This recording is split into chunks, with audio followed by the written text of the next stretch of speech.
এক যুবক নবীজির কাছে এসে স্ট্যান্ডিং, চিন্তা করেন, নবীজির কাছে এসে স্ট্যান্ডিং বলেছে, নবীজি আমি জেনা করতে চাই। আপনি চিন্তা করতে পারেন যে যুবক এসে নবীজির কাছে পারমিশন চেয়েছে যে নবীজি আমি জেনা করতে চাই, আমাকে আপনি পারমিশন দিয়ে দেন। আস্তাগফিরুল্লাহিল আযীম। যে আপনি চিন্তা করেন যে একটা মানুষ নবীজির কাছে এসে কিভাবে বলতে পারে যে নবীজি আমি জেনা করতে চাই, পারমিশন চাই। কেমন দুঃসাহস হতে পারলে এই কথাটা নবীজির সামনে এসে বলে। কিন্তু নবীজি কত সুন্দর চরিত্রের অধিকারী ছিলেন, চিন্তা করেন। প্রাণের নবীজি ওই ছেলেটাকে, যুবককে ডাকলেন, আসো এখানে আসো।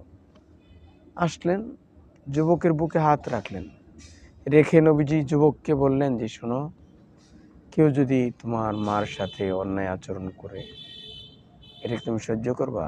না, জীবন চলে যাবে, সহ্য করব না। নবীজি বললেন তোমার বোনের সাথে কেউ যদি খারাপ ব্যবহার করে, যুবক বলল অসম্ভব নবীজি। তোমার মেয়ের সাথে যদি কেউ এমন অন্যায় ব্যবহার করে, তাতে তুমি পারমিশন দিবা, সুযোগ দিবা? না, আমি মেরে ফেলবো তাকে। রাসূলুল্লাহ সাল্লাল্লাহু আলাইহি ওয়াসাল্লাম কত সুন্দর চরিত্রে ছিলেন। নবীজি যুবকের বুকে হাত রাখলেন, রেখে বললেন, যুবক, তুমি যার সাথে খারাপ আচরণ করতে চাচ্ছ, সেও তো কারোর আত্মীয়, সেও তো কারোর মা, কারোর খালা, কারোর ফুফু, কারোর বোন, কারোর মেয়ে। কিভাবে করতে পারো তুমি? যুবক অঝরে চোখ দিয়ে পানি ছেড়ে দিলেন। রাসূলুল্লাহ সাল্লাল্লাহু আলাইহি ওয়াসাল্লামের কাছে যুবক বললেন, নবীজি আমি জন্মে এই ধরনের কাজে আর জড়িত হব না, আমি চাবো না আপনার কাছে পারমিশন, এটা আমার কাছে ঘৃণিত কাজ।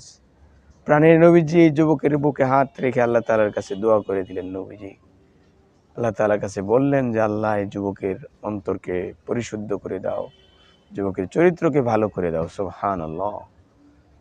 আল্লাহ তাআলা যুবকের আচার আচরণকে সুন্দর করে দিলেন। সুবহানাল্লাহ। তাহলে চিন্তা করেন, নবীজি একটা খারাপ মানুষ নবীজির কাছে এসে খারাপ কাজের পারমিশন চাইলো, নবীজি তার সাথে কত ভালো ব্যবহার করলেন। আর আমরা কি করি?